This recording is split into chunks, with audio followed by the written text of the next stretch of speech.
Satu, anak-anak yang hebat.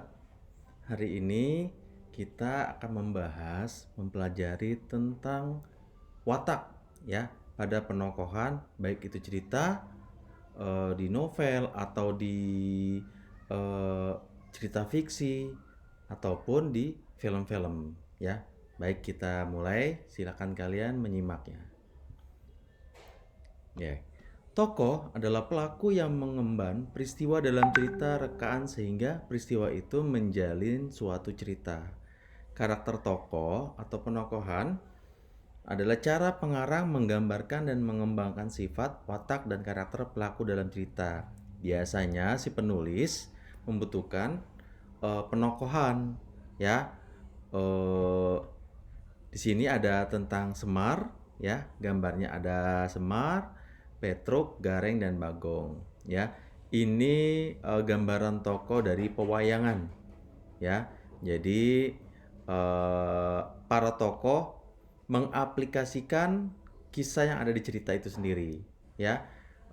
Penokohannya dan setiap penokoh untuk mencerminkan watak yang ditulis dalam skenario tidak selalu sama dengan aslinya, ya. Baik, kita lanjutkan dulu. Oke, ini penokohan dalam cerita itu ada 3 macam. Ya, pembagiannya ada protagonis, ada antagonis, dan ada tritagonis. Ini dihafal ya, karena penokohan ini dasarnya ada 3 ini. Ya, kita akan membahas satu persatu. Oke, protagonis. Tokoh utama yang memiliki karakter baik, disukai dan diidolakan pembaca dan pendengarnya. Ya, biasanya protagonis ini banyak fansnya.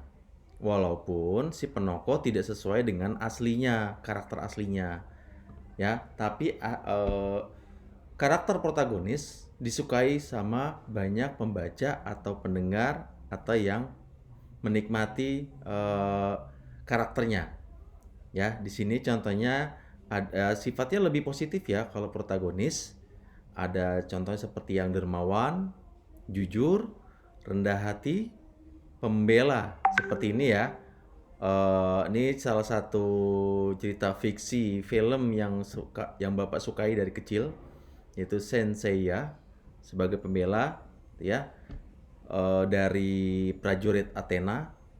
Terus cerdik, pandai, mandiri, dan setia kawan ya. Ini contohnya seperti Bobo Boy yang sering kalian lihat.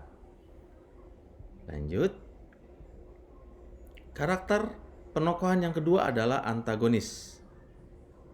Antagonis wataknya itu tidak baik, jahat, dan dibenci pembaca atau pendengarnya. Bahkan ada aktor atau aktris yang memerankan tokoh ini di filmnya atau di kisahnya itu banyak yang ketika lagi dia jalan-jalan ya di mall atau apa, itu kadang ada yang melihat dan langsung dicubit gitu ya, karena memang tidak suka dengan wataknya di film tersebut. Padahal itu bukan watak aslinya.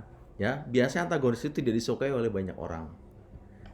Ya, di sini berwatak buruk dan negatif seperti pendendam, culas atau curang, pembohong, menghalalkan segala cara, sombong, iri, suka pamer, dan ambisius. Di sini kisah filmnya itu yang antagonis contohnya Malvinson ini ya.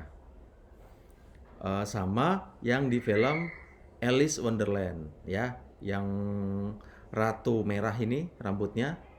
Nah, itu dia antagonis ya. Ada di film-film Indonesia juga banyak, atau di cerita-cerita juga banyak kayak apa namanya? Nenek sihir gitu ya. Nah, itu antagonis. Orang-orang jahat itu pasti wataknya antagonis. Terlanjut ya. Yang terakhir adalah tritagonis, yaitu tokoh pembantu yang bersifat netral, bukannya sebagai pembantu ya. Tokoh pembantu yang bersifat netral, penengah, baik bagi tokoh antagonis maupun protagonis. Jadi di tengah-tengah, dia tidak memihak ke antagonis, tidak memihak ke tritagonis. Ya, di sini tritagonis itu sebagai tokoh yang dimintai pendapat, nasihat, dan bantuan. Biasanya penokohan seperti kalau di film itu seperti seorang ustadz. Nah, itu ya, dia tritagonis. Atau seorang ibu pri atau bidadari contohnya. Nah, itu tritagonis. Karena lebih kepada memberi bantuan atau nasihat. Ya. Oke, pembahasan kita yang terakhir, ternyata ada tokoh dalam film atau cerita itu yang dinamakan dengan figuran. Ya, tokoh figuran ini adalah tokoh yang mendampingi tokoh utama atau protagonis. Umumnya tokoh figuran bersifat pelengkap, tidak terlalu memegang peranan penting dan hanya mendukung tokoh utama. Biasanya figuran itu munculnya sekali-sekali. Kalau antagonis, apalagi protagonis, dia munculnya dari awal cerita sampai akhir cerita tuh selalu ada. Tapi kalau figuran enggak, ya tergantung scene-nya, tergantung di mana ketika dia akan muncul. Contohnya di sini ya, di film SpongeBob yang sering kalian nonton, ya ini ikan-ikan yang lain itu adalah figuran, ya yang sebagai tokoh utamanya adalah SpongeBob-nya dan teman-temannya, ya. Jadi ini figuran. Baik, itu terima kasih dari Bapak. Cukup sekian. Semoga bermanfaat buat kalian. Ingat dihafal ya, apa itu antagonis, apa itu protagonis, dan apa itu tetragonis. Silakan kalian hafalkan, kalian catat ya. Nanti pembahasan ketika tentang fiksi lebih lebar lagi, maka kalian sudah paham. Ketiga tokoh ini sudah paham. Oke, cukup sekian dari Bapak. Sampai ketemu kembali di lain waktu. Wassalamualaikum warahmatullahi wabarakatuh.